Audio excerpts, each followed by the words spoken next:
Hey guys, it's Abby and welcome back to my channel. So for today's video, we are going to talk about my 2020 journal system. So if you're watching this, it's January 1st, Happy New Year, and it's a whole new decade. And I think this is the third time I've been doing this system video. Yeah, I believe it's the third time. And over the years, I think what I would say in terms of my system is it has actually changed gradually, but nothing is ever the same. And I think that's very interesting because every year you sort of figure out hey, I want to use the same method all the time. But then I think my way of how I plan my life has sort of changed as well in terms of how I view life, getting old, figuring out what works best for me, what I want to improve on and learn more about in terms of how I plan, how I journal, how I document. And this video is going to be covering mostly the stuff that I'm going to use for daily journaling, travel journaling, and I'm also going to show a bit of the pens that I'm going to use this year, so keep watching to know more about it. So to start off with daily journaling, I'm going to show you 3 journals that I'm going to be using, journal/planners.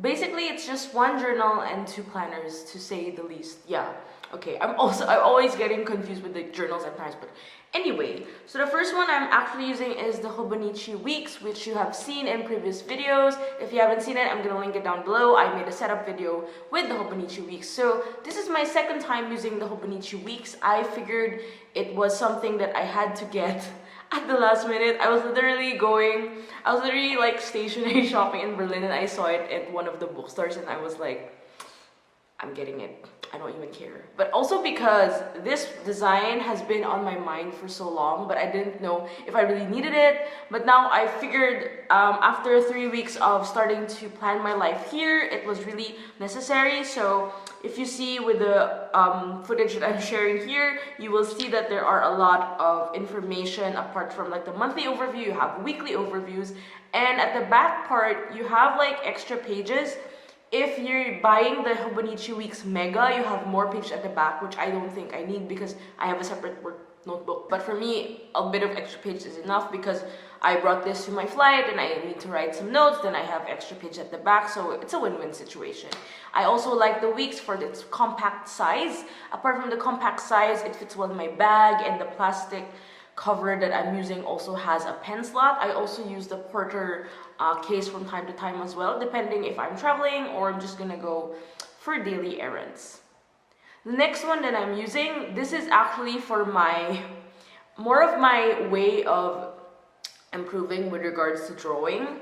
I'm using the Hobonichi cousin Avec. This is the A5 size. And if you're gonna ask me Abby, why the hell did you get the A5 size? Because I've been using the A6 size I used one this year, the Avec one for July to December, and then, I used one for 2019. I also used one for 2016, then I stopped using Hobonichi altogether. Mostly because I felt really compelled to fill up daily things with stuff, and my concern was because my journal sort of poofed out, and I don't know if I still want it that way because my OC self is I want to illustrate, I want to draw, and that's what I think I'm really good at from the start. I just don't do it as much anymore. So my challenge this year is actually, the reason why I got the A5 size is to actually fill up every day with sketches. I don't want to put in any stationery. I'm going to reserve that for other journals, maybe smaller journals, but generally this is going to be a sketchbook journal, so good luck to me filling it up. Now the backstory of this one is I didn't know if I wanted to get the Hobonichi cover in general because I find it too bulky. But then I saw this pink color and I was like, okay, I really like this pink marshmallow color, so I had to order it separately. But the problem was when it came out, when I got the order, I was like, this is not the pink that I wanted, and I don't know if that's gonna be a problem. But see, when you look at it on screen, it looks actually kind of nice, but when you look at it in person, it's not pink enough. It's more lilac, and I'm not a fan of this violet cool shade. But anyway, I decided last minute that I will keep this cover because I went to Osaka. I couldn't find any separate covers anymore. I didn't want to buy a whole new Hobonichi and trade and everything, because the one that I got is the Avec version, which is 6 months, which means that once this book is done, I could use the next book. Then it doesn't seem to be as bulky. The reason why I also got this is because I have lost the habit of daily journaling, to be honest. My theory is I work too much that I don't really get to log everything, and I'm pretty bad myself. Like, I'm not really good with like routines, like every night do I journal? Not really. It's more of like every other night, or if I'm not busy tonight, then I'll whip up my journal. So it hasn't been a ritual for me, and I really want to improve on that this year. So I'm hoping that by having this Hobonichi, I have something to look forward to every end of the day, because I journal usually at night. So that is the grand plan.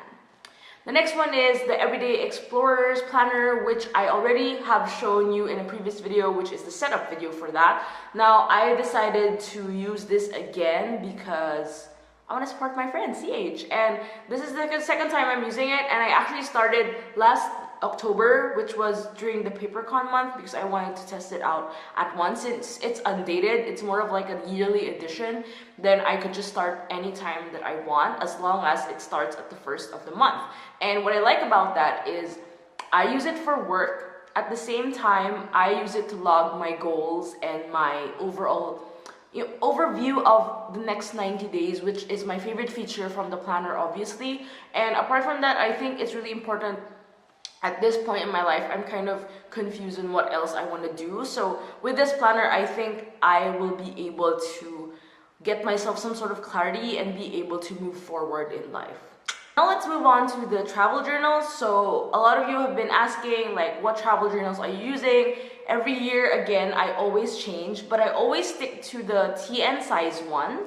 So you will see here, this is the TN size one that I'm referring to. I also have the Explorer's Journal, which I'll share later on.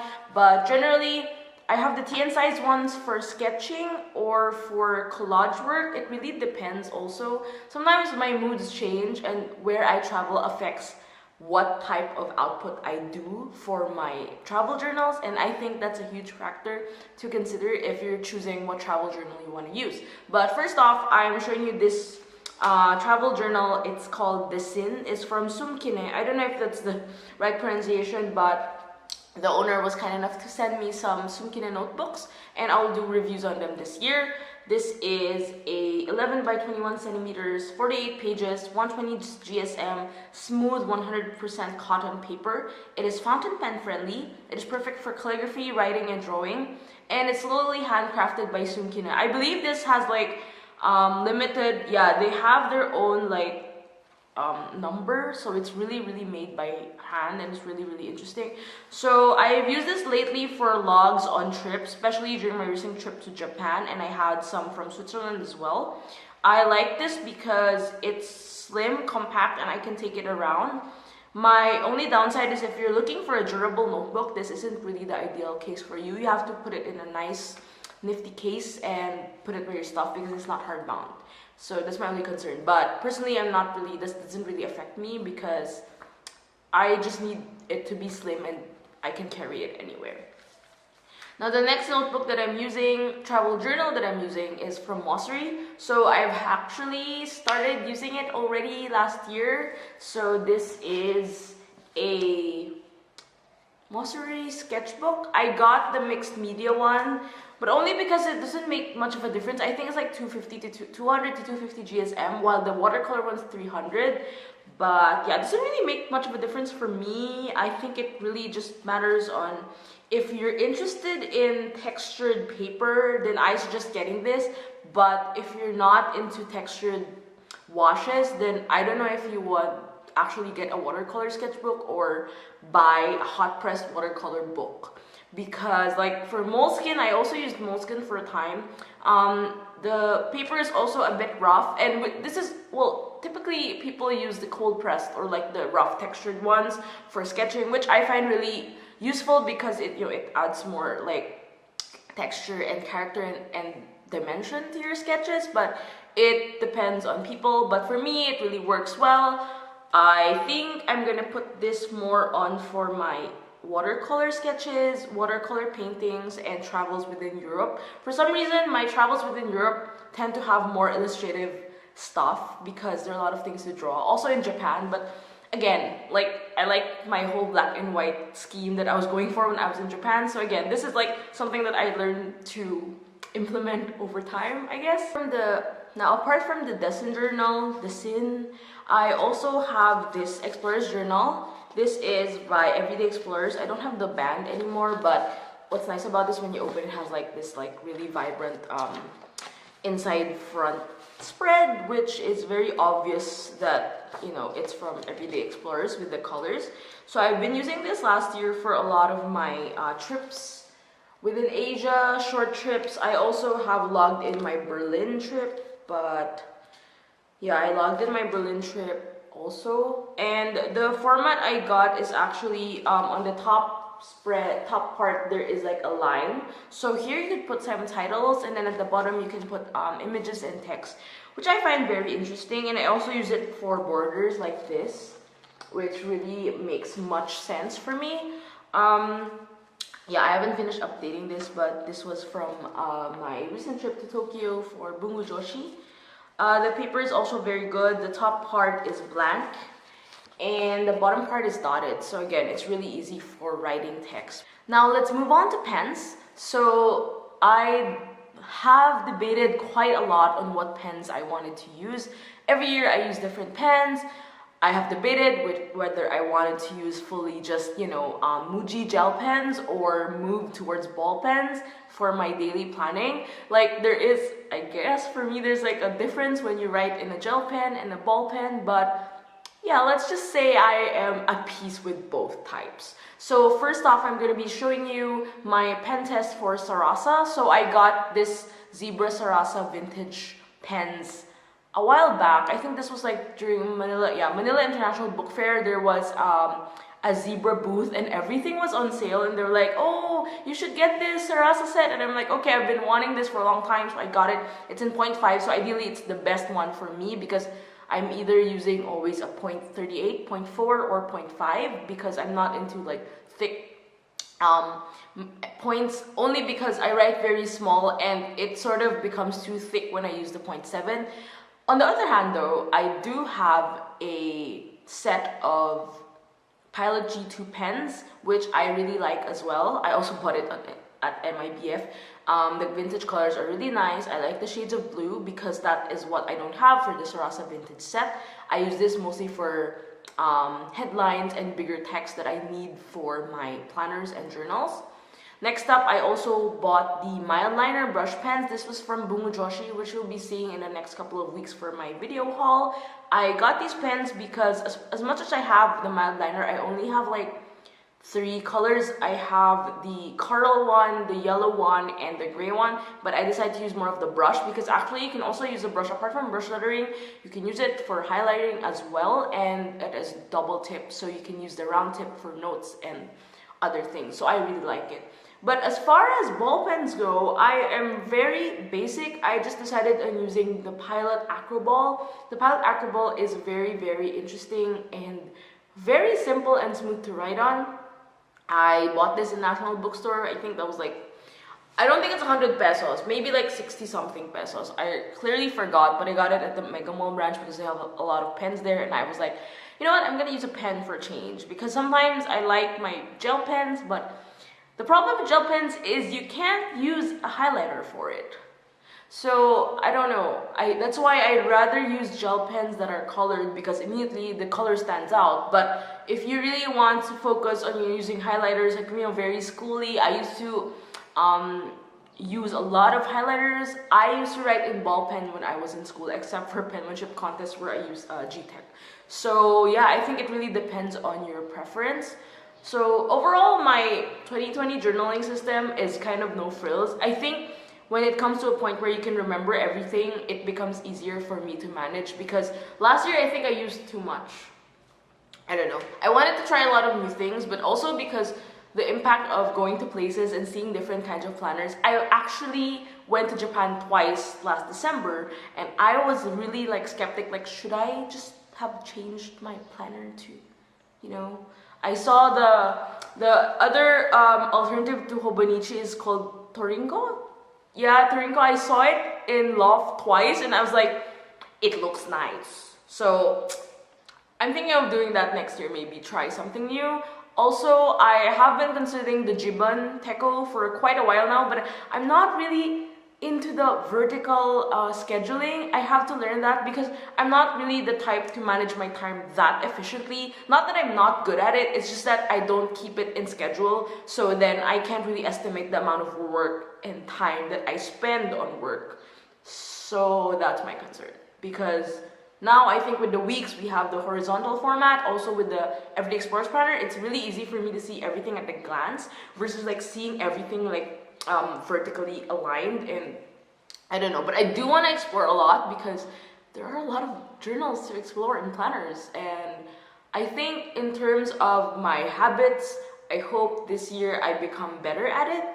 Last year I have improved, but again, sometimes it feels like when I update stuff, it feels more of like a chore, and sometimes you lose focus with work. But yeah, that's just me blabbering. I have a lot of concerns with my efficiency because my level of expectation when it comes to work is like this, but then, you know, sometimes Abby is not functioning well, so she can sometimes be like this, and I get disappointed. And this is why I really prefer using journals and planners, because it helps you keep yourself on track, see your progress. And my concern for the longest time was always been like, I don't know if I've done enough for the day, for the week, for the month. But with planners like this, you will be able to, I think I'll be able to see myself in a better light and be able to sort of get this idea like I'm actually doing something, I'm actually getting to from one point to another, especially when it comes to me managing a lot of projects. I have a lot of things I have to deal with this year that are not directly connected, so that is going to be my challenge. And with these planners, I hope to be able to do that more and be able to set my mind and really focus on things, because sadly last year I didn't really finish a lot of planners, or I didn't like reach to the end. But I think I filled up like 3/4 of the whole thing, so that's technically fine. But I really want to maximize this, because apart from, you know, using it, you know, journals and planners are not cheap. It's really an investment. I think it's a really great investment, not only for your present but also for your future and for also planning your life. And if you are interested, make sure to get the planner that you think works best for you. I think by now you probably have an idea of what you want to use, but hopefully in the next couple of videos I'll be sharing more techniques on how I use my planners and journals, so you have an idea on what to share. By the way, since we're here, I wanted to share that I will be having a journaling challenge for this year, since it's 2020, so we're gonna make 20 prompts every month. If you're interested, make sure to follow me on Instagram for more updates. At this point, I probably have the info already up. I will put out the prompts. I'll also put it on my website so you have an idea on how to operate the prompts, work on your style. I'm also really interested in doing not just journaling, but maybe like combining lettering and journaling. So I might be calling it Creative Journaling Challenge, and I want you guys to join in. I want to see your spreads and let me know how 2020 is going to work out for you. Now, thanks for watching this video. I hope this system video gave you an insight into what I'm using next year and this year, and what else you want to learn, and you know, if you're interested to try new products. So let me know in the comments below what your system is. I'd love to know, because we can share a lot of things in common, a lot of conversations, and in case I have used some of the planners that you will be using this year, I can definitely help you out. Thanks for watching this video. This has been Abby, and make sure to click subscribe, share this video, like this video, click on the bell for notifications and for new updates on new journaling videos, art videos, travel videos in the next couple of weeks. Thank you, and I'll see you guys soon. Bye!